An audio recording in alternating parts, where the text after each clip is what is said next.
Hello, well met. Welcome to the pregame hangout for Isekai Realms episode 7. Woo! The second never before seen episode. First 5 were like we had shown them before, but these final 5 of this season, or 6, or however many it ends up being, are all new. So this is exciting. Things are going to kick off, and then they're never going to let up because Chris never lets up. We've got a bit of a full house today, don't too. Yeah, we're all here. This is awesome. Hello, everybody. Hello. Greetings. So we're all going to imitate our characters because apparently that's really the thing to do these days. But you wouldn't be able to tell because we're all playing ourselves. Yeah. Yeah. The question is, are you all playing yourselves in Baldur's Gate? That's really the question. Yes. I am. Well, I'm playing Kalen Shadowbane Dren in Baldur's Gate, and it's going great. Look, it is really cool to have a paladin who can do cunning action and disengage and dash and have full mobility and stuff. So That is pretty cool. I'll give you that. Is this the first time we've had everybody for this chat? I think so. maybe. No, Chris disagrees. we've had us all before. This once. All right, there you go. We Maybe even it's have been a the while. invisible Chris Shipley. Right? Usually, I don't know. Some episodes you might see my hand. I'm not really sure. Yeah, you're but yeah. occasionally. Giving bunny ears to the DM. Yeah. Yeah. Yeah, he loves that. So that's Oh, I I'm do. definitely into the bunny ear. This is during the dark I'm wearing an earpiece era, where I've got this thing because I had to coming down out of my left ear. I think it's an Apple old school Apple earbuds or something like that because my technical solution for audio didn't work. So I call these things the dark era of that. I think there's like 3 episodes where I'm enduring that indignity. Yeah, they had 3.5 millimeter. That's how old school they were. I know, right? Come on.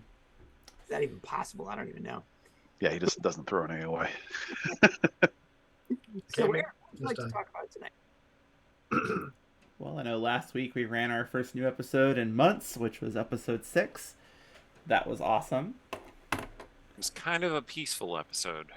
Peaceful. Yeah. Rest and recharge and have dreams, prophetic dreams.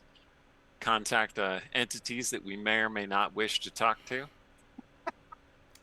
As I described it once, it's the midpoint of the story, and it's sort of the transition between the first half of it, where you're arriving and sort of constantly on the run from that experience, to the second half of the story, where you've geared up, you exit as adventurers for the first time in clothing you've chosen to wear with actual equipment from the house, and things just start to escalate from there. And as you pointed out, just don't stop till the end of the show. That's right.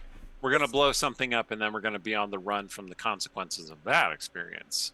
So Oh, spoilers. it's not really a spoiler if you know us. That's every party though at some point. Yeah, okay, I'll give you that. But 6 is an interesting sort of midpoint.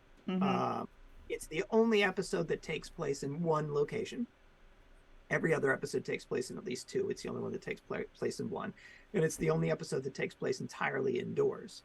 And the thing that happens in 6 that we can talk about for a second that I think is kind of interesting is you discover loot for the first time. Oh. I'm terribly tempted to, sort of hum Tom Cardy, loot that body now. That. I'll try to avoid doing too much of that. Oh boy. Somebody made the mistake of showing me that video, and so now That was not a mistake. That was a good video. That was intentional.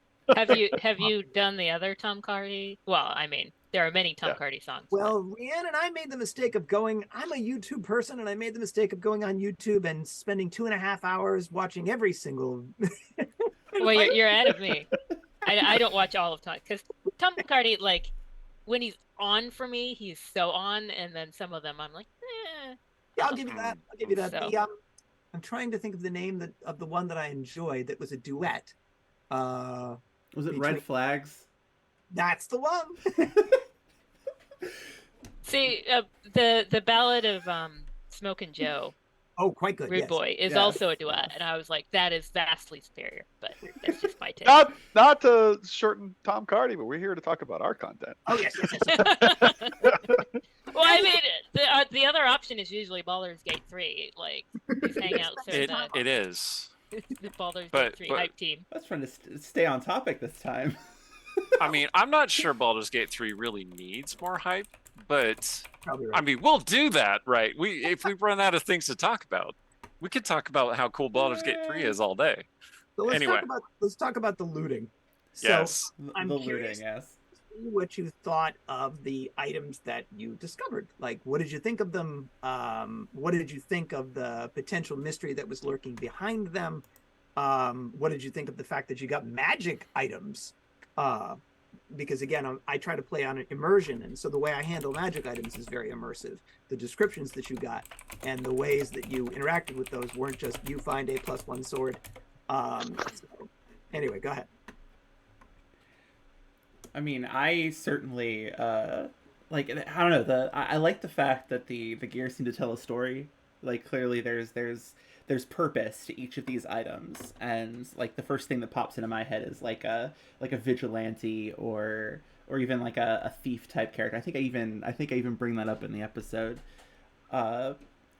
Honestly, given who we think it belonged to, I definitely was getting kind of Scarlet Pimpernel vibes, and that was pretty cool. Yeah, there's a lot of story and just history baked into the items. One of the things I really like about this game and Chris, Chris the Grey games in general, is that items seem very like there's a lot of story behind them. You don't have just those random like, hey, this is what the item does. That's not the most interesting thing. The most interesting thing is what it looks like and what the feel of it is and where it comes from. And that's a very Forgotten Realms thing, and I very much appreciate that. Yeah. And it's a package of equipment that makes sense that it was found together. This was very clearly not just like, oh, Chris, made 5 rolls on the loot table and this is what he came up with. So no, this is somebody's gear, hidden away. I will tell you that one of my players absolutely lives for those moments when I'm forced to roll on the loot table, because that's when the rings of wishes tumble from the skies. Well, the very narrow chance they will, and he's into that narrow chance. That's that's fair. Time I decide them, right? So like that is true. It tries to be a purpose to them. Bring up the monkey paw. Oh no, the monkey paws. Yeah, I don't trust anything in this game. Ah. You're learning. Ali's wisdom has bloomed. Yeah. So, as I recall, this is the first time this coming episode that Amara takes the new digs out for a spin. The new digs. The new digs. 7 you're talking about, right? Correct. Yeah, episode 7, that's where that happens. And so, okay. There was a question that Chris asked to Ali in episode 6, which was, how beautiful do you want to be? That was that episode 5? Yeah. Okay. There was a question that Chris asked Ali when the transformation happened. How beautiful do you want Amara to be? And those of us who were like really old school D&D players were like, uh-oh. And Ali had the impulse of, yeah, there's this monkey paw situation going on here. I'm not gonna go all the way. Yeah, I think that was a good choice. When the level of beauty that was proposed to me was beautiful enough to stop a man's heart, I'm like, that is very specific, and I don't like the feel of that. It's very specific and mechanically accurate. Which like, it's been ages since I've touched 2nd edition, so I didn't even remember that was a thing. So I'm just You've really gotta go back to 1st. yeah. The charisma stat, yeah. I'm a big believer. Unearthed Or Arcana. comeliness stat, that's it. If we Yeah. want to get really deep cut here, Unearthed Arcana from first edition. There's a lot of different opinions about the quality or lack thereof of that particular game supplement, but it introduced a score, comeliness, which I think is very useful because charisma is often overstated just as beauty, and it's not necessarily that. It isn't just one's physical attractiveness. It's sort of one's personality and the force thereof. And so I like the idea of having a stat that's just about how good you look and a stat that's a combination of other factors. So comeliness comes out of that 1E experience, but definitely it's also, I mean, there can obviously be people who are frequently found to be extremely attractive, who are extremely boring, and you don't want to spend a lot of time with them. But, so charisma is not necessarily linked to it. The problem you get with comeliness is that comeliness is subjective, right? Some people find certain things attractive that others don't. So having a stat for that, like strength, is more measurable than attractiveness, right? How much can you lift? We can measure that in the game, right? How much can you lift without hurting yourself? How attractive are you? Well, I mean, it depends on who you ask, really. I suppose, like, it gets into this kind of weird conventionally beautiful question that is not always applicable, and so that kind of fell into the rear view, right, as a measurement. If you look at the comeliness scale, though, Eric, it's much more valuable for the extreme ends of it, right? Like one can argue that beauty within the average ratings is in the eye of the beholder, but there are some things that are either so horrific or so angelic in appearance. Gods, for example. It's very difficult for a mortal mind to comprehend a deity. And if that deity is attempting to be attractive, there's almost nothing you can do to resist the power of that being, because it just has so much power that what does it really look like? Maybe to you, it looks one way, and to the person standing next to you, it looks a different way, because it's really imposing upon your mind and shaping what's in your head based on what you would find to be the most attractive. So I think it's a more interesting stat on those extremes. And That's why I go out of my way to not be attractive so that I don't overwhelm mortal minds. I don't know. You shouldn't have chosen that pirate outfit then, Randy, because and that's hey, that's fine for deities and like high angelic beings, right? But when you talk about people and species and different creatures, fantasy races, and like some races just naturally have a bonus or have a penalty, and you're like, wait a minute, like, is this comeliness to Gary Gygax? Is that what we're talking about here? Because I think that's what the stat really means. Well, it's to Gary Gygax. I think at that stage of D&D, everything was pretty much. Wait, anyway. Is Gary Gygax 10 on the scale, and then we just go from there? I'm sorry. I don't want to speak ill of the dead, but Gary was probably an 8 on the scale. So 8 out of 18. That's what I'm saying. So what was I going to say? Yeah, it was about how I think of these things.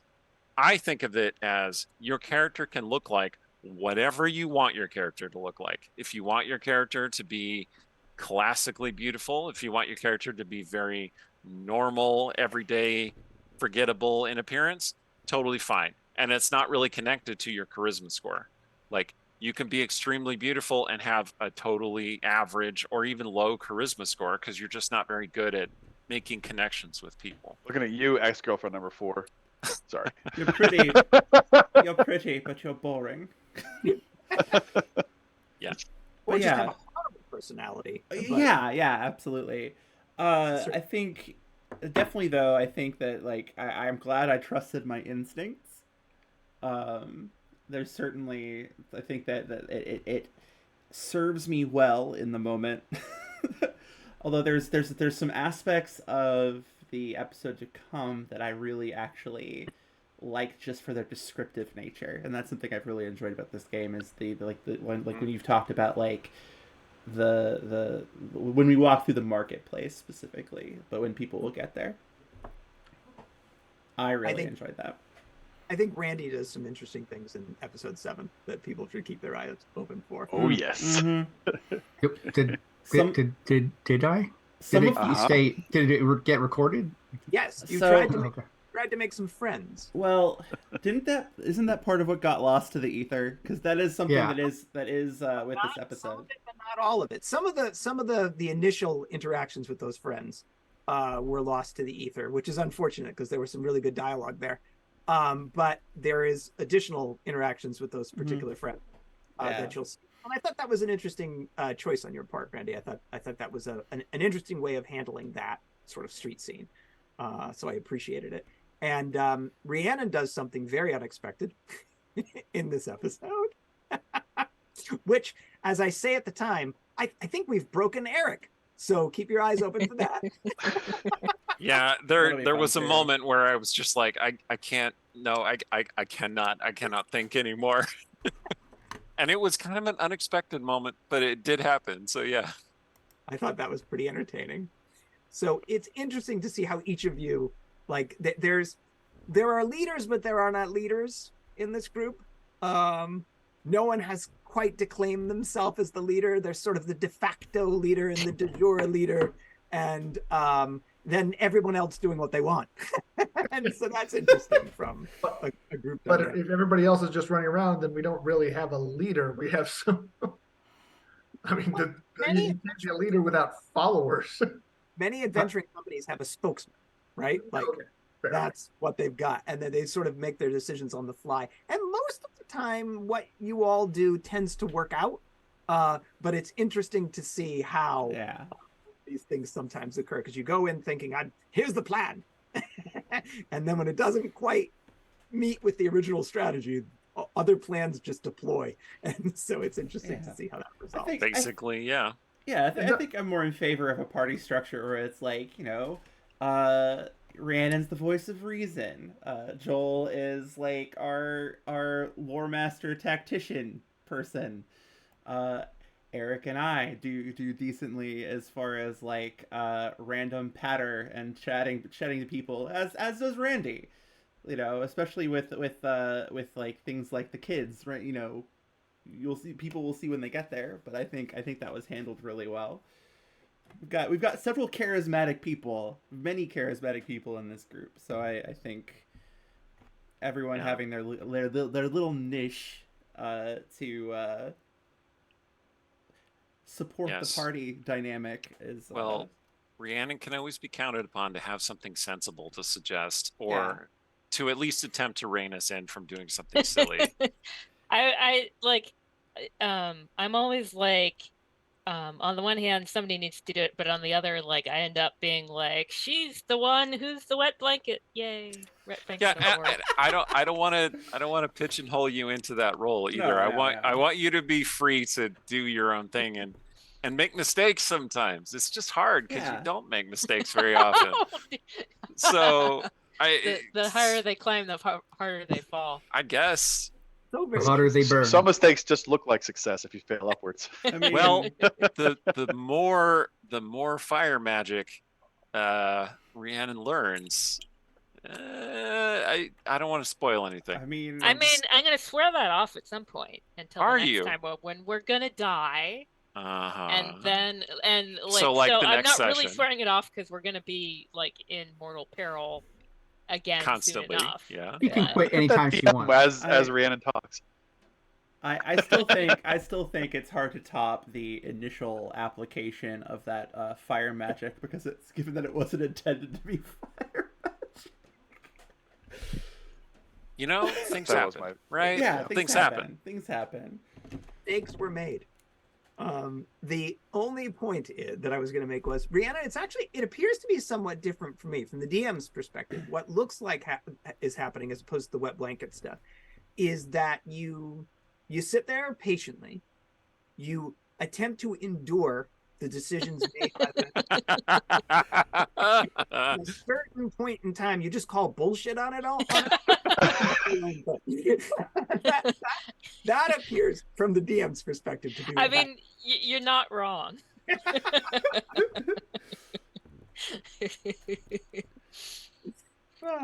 So yes, that's a theme. That's fair. Over the course of this. I would like to see what would happen if Randy were put in charge, and you were all like, "Okay, we're going to execute whatever plan Randy has come up with." Oh no. I think Randy is Wow, Eric. No, I'm not saying that it would be bad. I'm saying that it would be unpredictable. Yes. Well, I mean, I kind of like in the last episode, I think it was, or whatever, sort of came up with a plan, but